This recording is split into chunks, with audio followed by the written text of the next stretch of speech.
Welcome to the Divorce Diaries podcast. One man's anonymous and live account of if he should get a divorce or stay married. He's been cheated on, and he's cheated. Protecting the innocent with changed voice patterns, the omission of names, ages, and genders.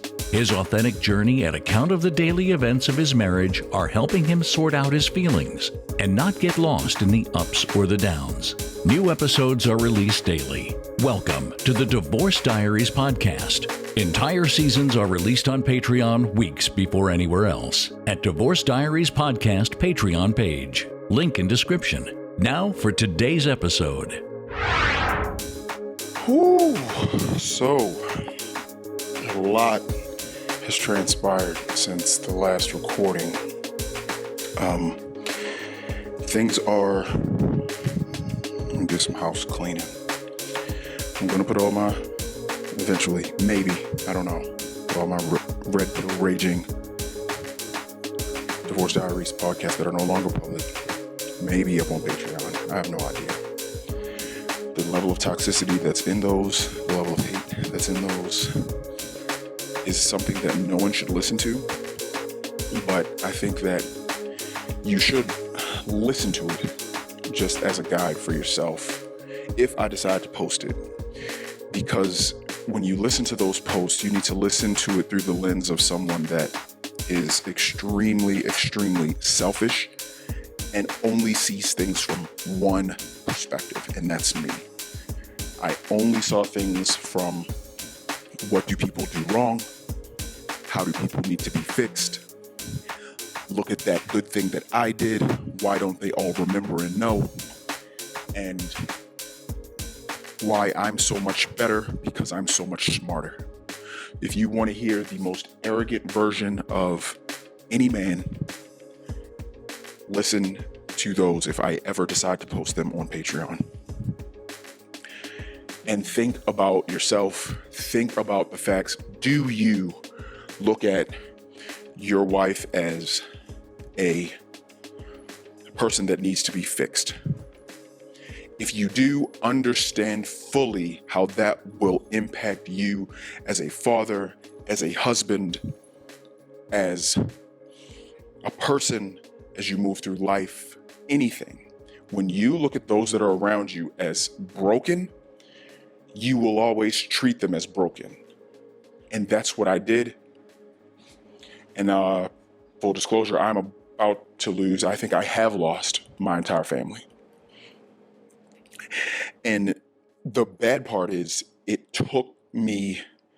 taking me losing them all to realize that watching so many backs turn to me and walk away from me, it's sobering. As my daughter said to me one day, she's like, "Dad, if it's everyone around you saying the same thing, you have to at some point look at yourself." And that's exactly what I've always told other people that I've looked at as problems and people that need to be fixed and all of that. If everybody's saying it, maybe it's true. If everybody's saying it, why don't you just look? And I never looked in the mirror at myself. I don't have much of a relationship with my son. Like, when I say much of is being generous. I don't have a relationship with my son. I'm losing the fragile relationship I have with my daughter, and I still have one with my youngest. And for all intents and purposes, my relationship with my wife has absolutely been eviscerated. And I understand now that I had the percentage of the blame I chose to try to ascribe to her. I ascribed blame to my wife as far as finances were concerned. Here's going to be a very different recording.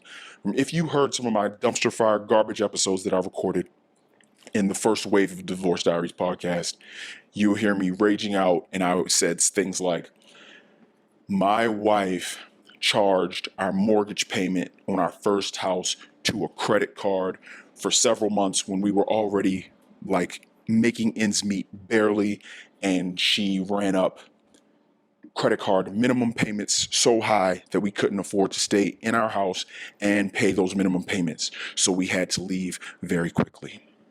and move in with some family, and that hurt our marriage as well. That whole thing and how I ranted about that, my wife this, my wife that, how could she?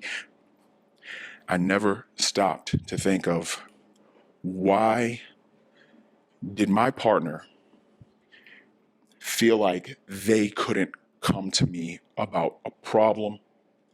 What sort of energy did I put forth that, with such a glaringly obvious thing that should be discussed with me as her partner, what type of person do I have to be for her not to want to come to me? Because she ultimately did come to me, obviously, and we made some changes and did some things, but my handling of that, my handling of our relationship and her probably before that was so bad that she didn't even want to mention it.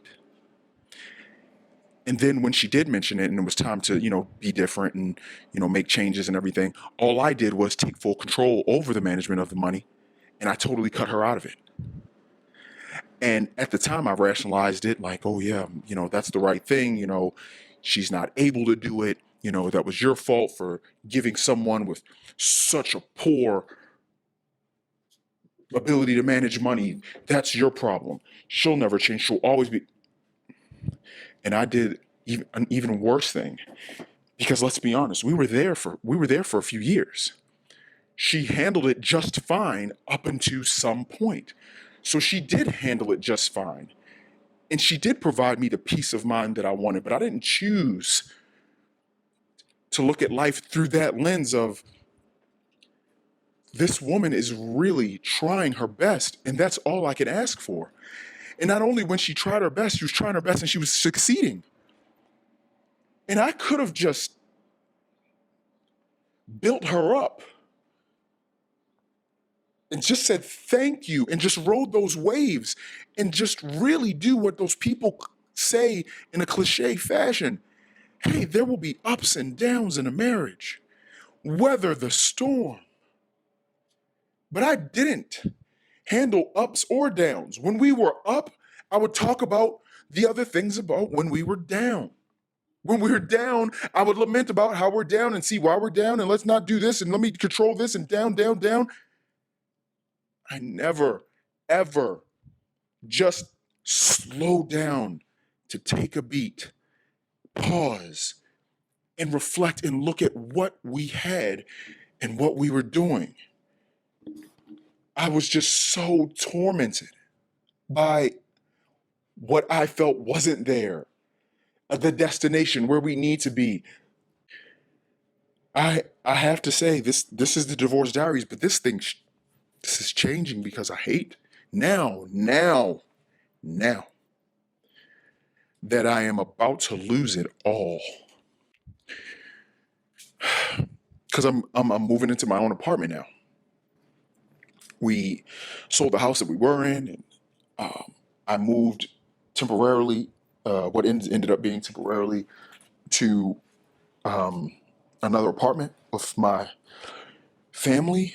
And there's been a total dumpster fire of a situation, and there was a really bad incident that happened between me and my wife, and it really does feel like 100% that was the straw that broke the camel's back. And as usual, I'm the one to blame.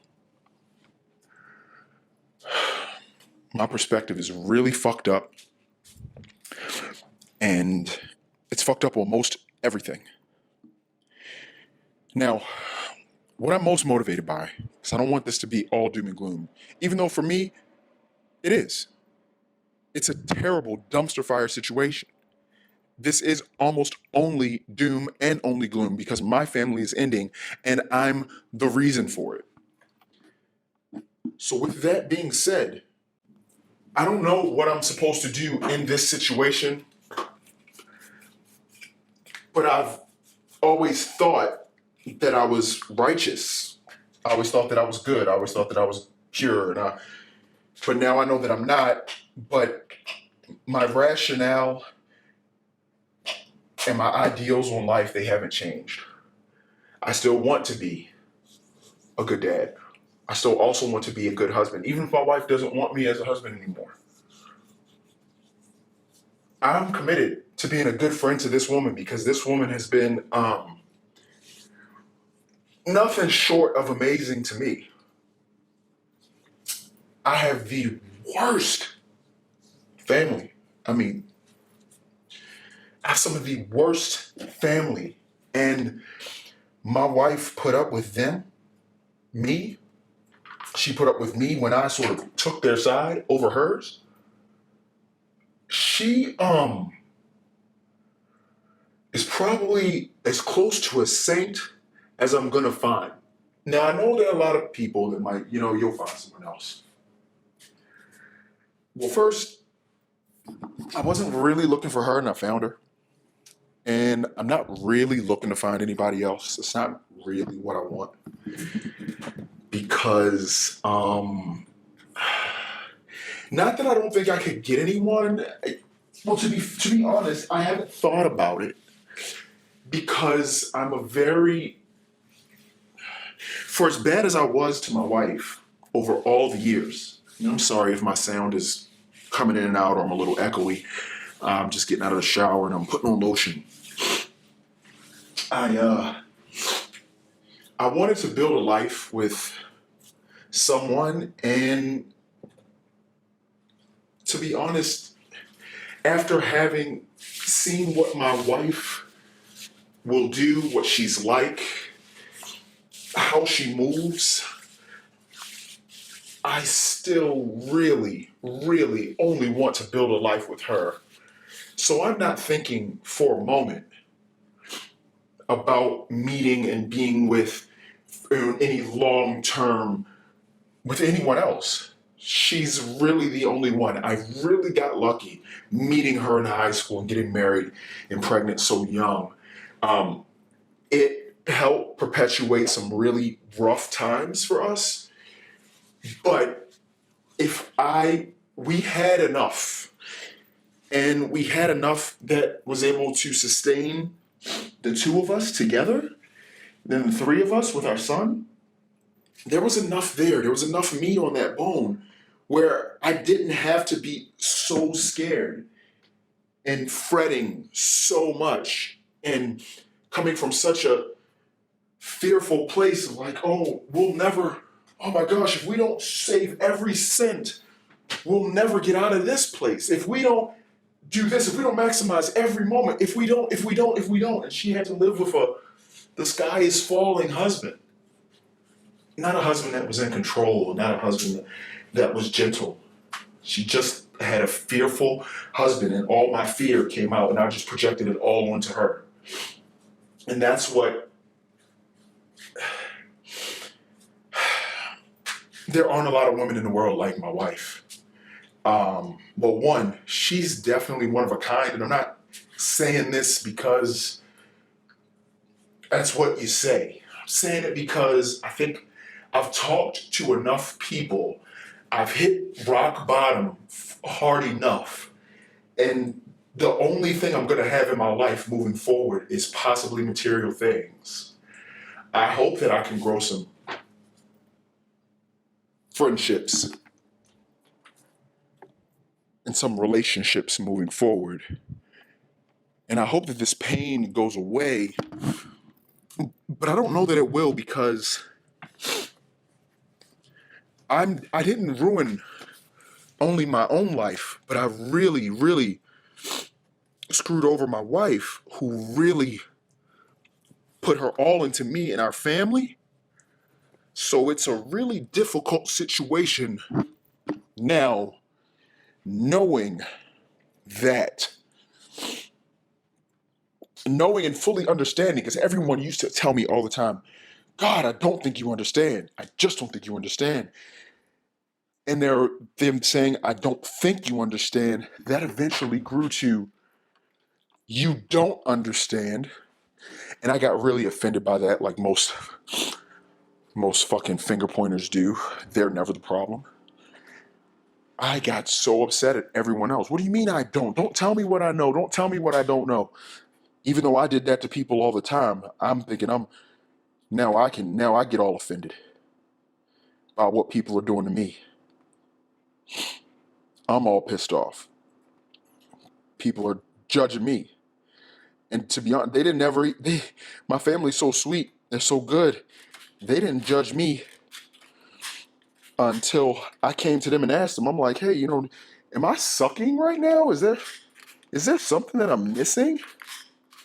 And they would tell me, yeah, it is. You fucking suck, man. Like, but they were so sweet and gentle in how they brought it to me. It's just the way that you talk to me and the way that you make me feel. And they always say the same thing. You make me feel this way. And I'm thinking, just because I'm trying to do this, just because I'm trying to do that. Sorry, I lost my train of thought a little bit, but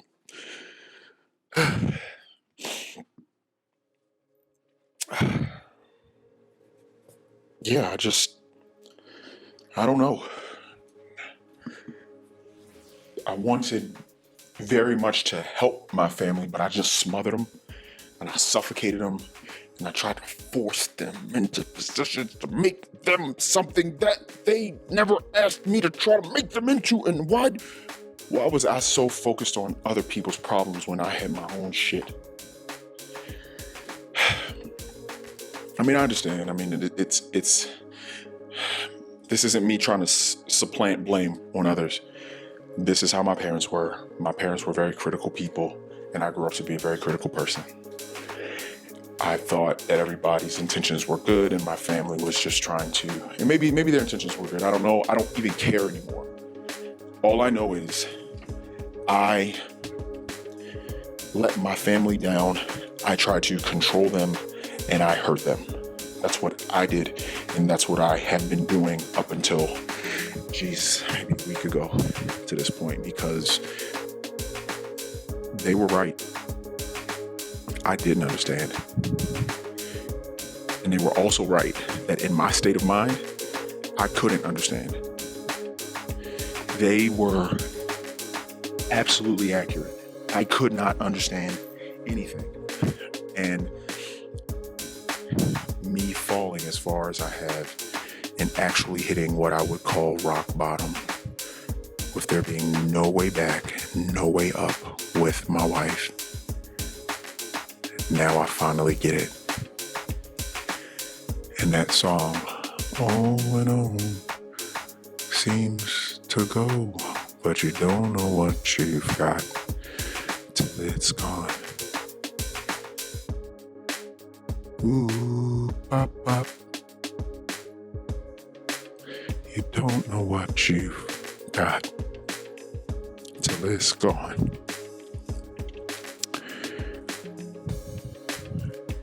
Man, that's so true.